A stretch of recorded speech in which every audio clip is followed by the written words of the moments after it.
Kenya can act optimally with half of the government we have in terms of its size.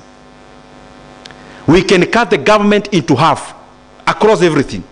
Government, if government is a loaf of bread, you can cut it by half.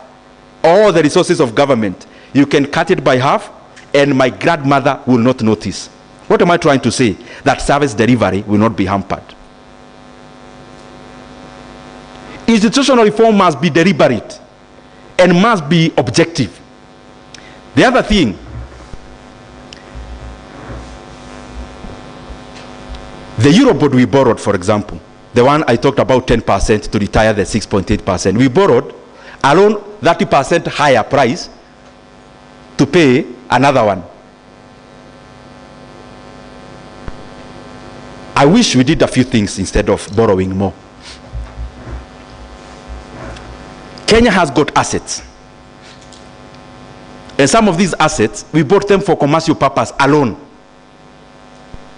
Government invests in institutions for many factors, strategic reasons. There is also commercial reasons. In the year 2020, Safaricom market capitalization was around 1.5 trillion Kenya shillings. 1.5 trillion. The government of Kenya owns 35% of Safaricom. 20% of that Safaricom at the market cap then of 1.5 trillion is 300 billion. Only 30% alone. You could have raised 300 billion without borrowing anything.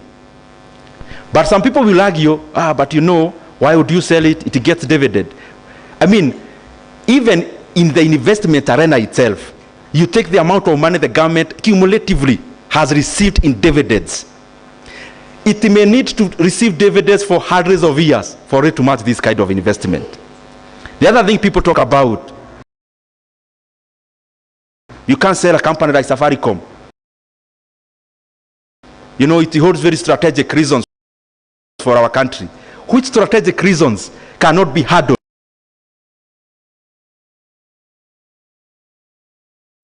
And that regulator can hold the forte of government there.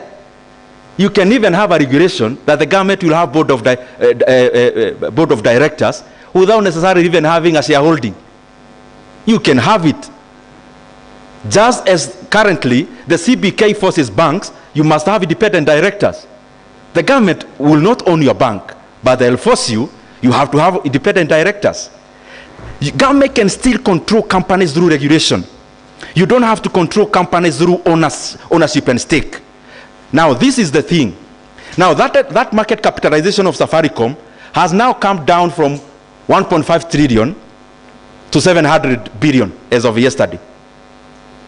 We must be strategic even in government investments so that we make it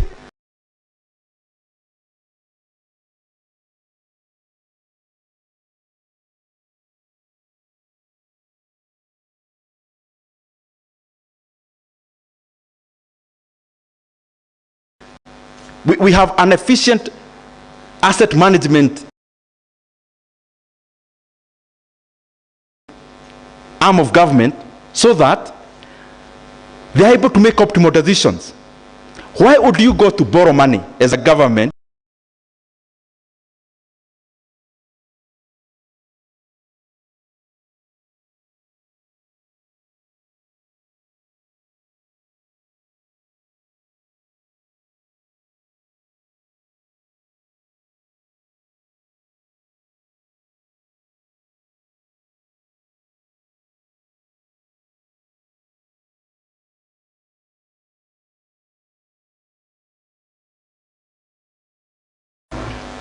private sector investment?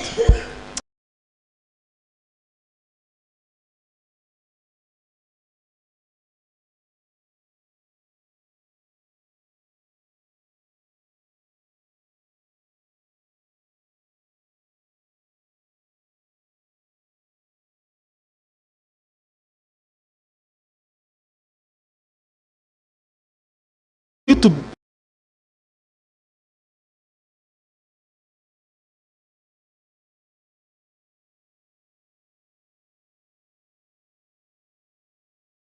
invest.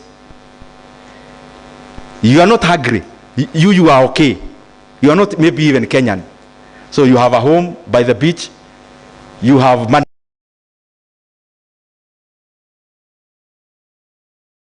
I want to ask a rhetorical question. Between this person who has 10 billion shillings, them they are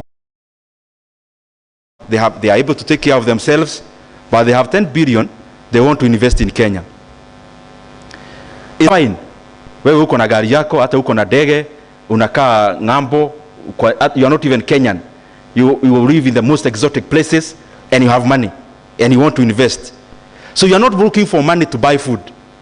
You are actually looking for money just as a creation of wealth. And you have some money to put up a factory somewhere. And you say, oh, it is in Kenya. And when, or any other developing country, when you come in with this money and you are investing in Kenya, somebody want to treat you like helping you is a favor they are doing you.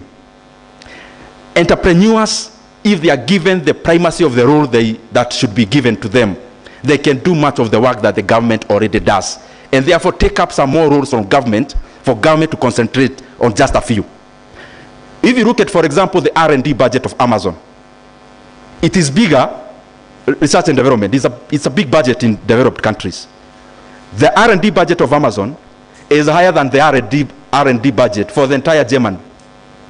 Germany as a country has a lower R&D budget than Amazon as a country. Just imagine if Amazon was not there. The R&D budget of Meta, for example, and maybe only two tech companies in the US combined, is higher than the entire R&D budget of the government of the United States. What am I trying to say? There are some things that are already being funded by the private sector in that country where the government does not actually need to have that money in their fiscals. Because the ultimate result of R&D is research, is to do things more efficiently, is to do things better. If private sector is given enough resources, enough support, they can end up doing much more of what the government does. Asanteni sana.